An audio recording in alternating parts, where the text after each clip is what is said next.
Good morning, good morning, good morning. This is Miss Seabrooks. Wanted to talk to you guys real quickly about valvular heart disease. This is coming from ATI chapter 31. I'm just going to give the overview of ATI and what everything entails. So you'll have this as just like a quick reference. Valvular heart disease, it describes an abnormality or dysfunction of any of the heart's four chambers. As you guys know, you have your right and left ventricle, and then you have your left atrium and your left ventricle as well.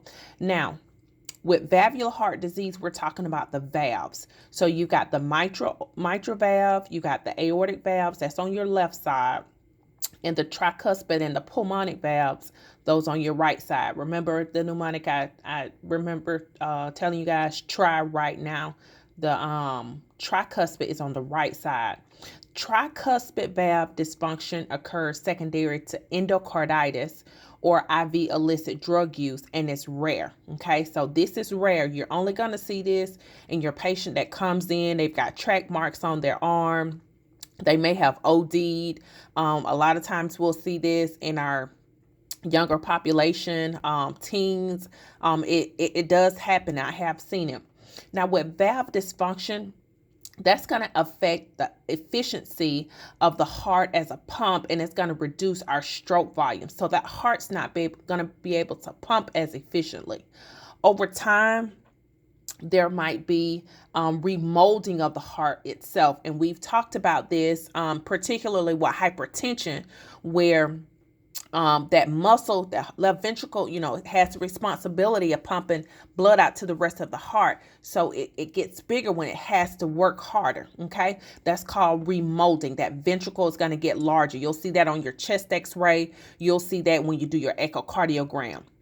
You'll see that with the patient that has heart failure. Now, with age, as we get older, all of us is going to get old one day. We're going to have gray hair.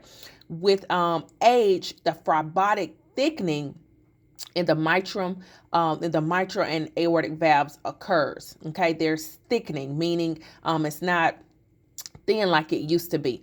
The aorta is stiffer in older adult clients, increasing their systolic blood pressure and stress on the mitral valve. Okay, now with our disease promotion and our health promotion, main thing is we want to prevent this patient from getting any type of bacterial infection. We want to encourage them to consume a low sodium diet, to follow fluid restrictions prescribed by the provider to prevent heart failure. This is going to stress out that valve. Okay, we're going to teach our diabetic patient, our hypertensive patient, our patient with cholesterol. We're going to do all those teaching for those diseases because this is going to have some effect on those valves.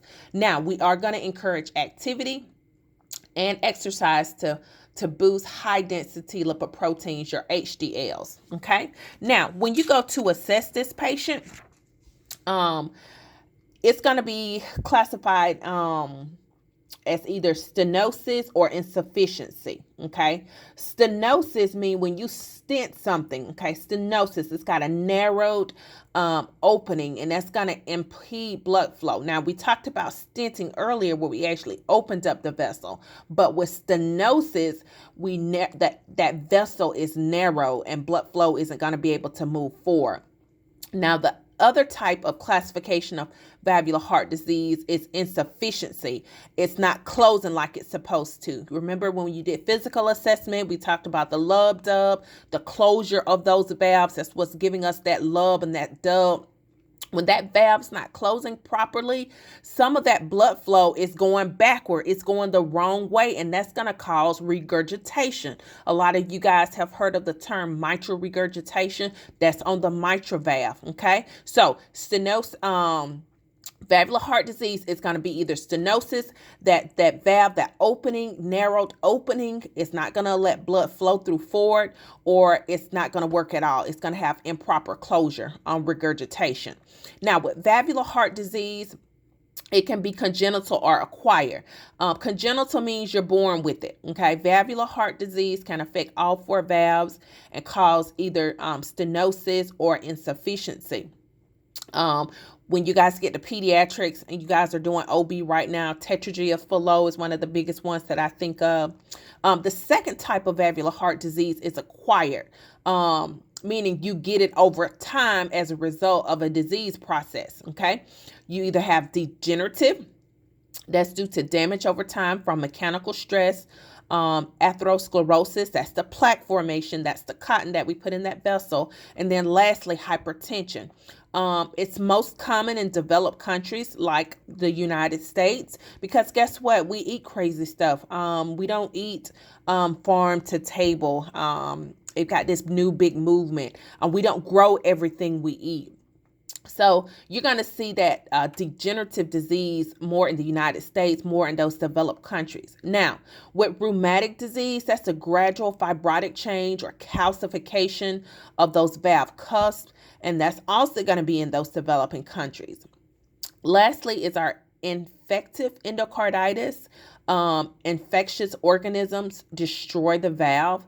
That's why when I said initially, we want to prevent any type of bacterial infection. We're going to treat it right away. Strep throat, streptococcal infections are a common cause. That's why my kids I see in the ER, if I, of course, we've got to swab them.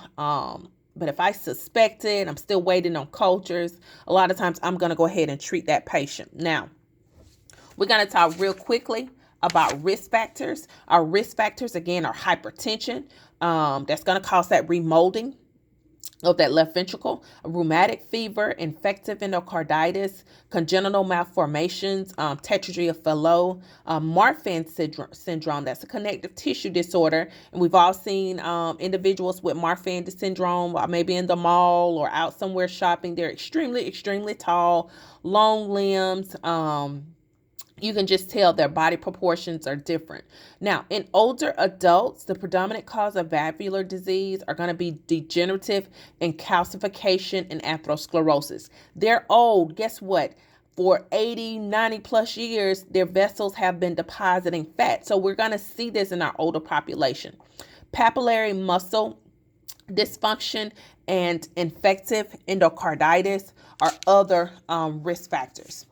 In your ATI book, you have the normal, there's a picture of the normal blood flow, and then there's a picture showing where there's a leaky valve, and that would be things that can occur with valvular heart disease. Now, with our expected outcomes, we're going to have clients who have valvular heart disease often do not have manifestations until late in the progression of the disease.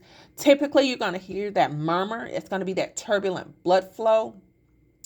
The location of the murmur and timing is usually going to be diastolic versus systolic in helping to determine the valve involved. Murmurs are usually generated on a scale of 1 to 5. 1 is very faint and 6 is very loud. I'm sorry. You guys learned about these in physical assessment as well.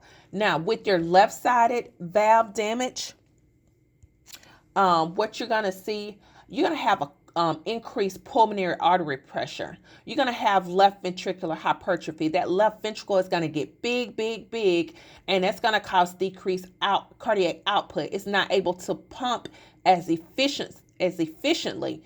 As a result, that patient may have some orthopnea. They may have some paroxysmal nocturia dyspnea where they wake up middle of the night just gasping for air. And then, of course, that patient is going to be fatigued. Okay. Next, we're going to move on to diagnostic procedures. With our diagnostic procedures, we have our chest x-ray. That's going to show the chamber enlargement with stenosis and insufficiencies and pulmonary congestion. We can do our 12-lead EKG. That's also going to show chamber hypertrophy. Our echocardiogram, that's going to show how big that chamber is, that left ventricle, specifically valve dysfunction, our ejection fraction, and amount of regurgitant flow. Typically, our ejection fractions, we want them to be at least 60%. The TEE we talked about, that's visualization of that mitral and aortic valves intraoperatively during valve replacement and repair. And then lastly, it's going to be our exercise testing echocardiogram used to assess the impact of the valve problem during activity and rest. Lastly, it's the angiography, which is used to evaluate the coronary arteries and the degree of atherosclerosis.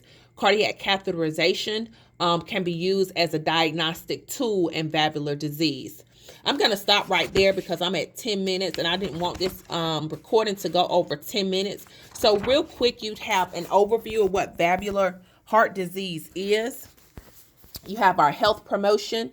We have our assessment findings, our differences between stenosis and insufficiency or improper. We talked about risk factors, and we also looked at expected outcomes and diagnostic procedures with valvular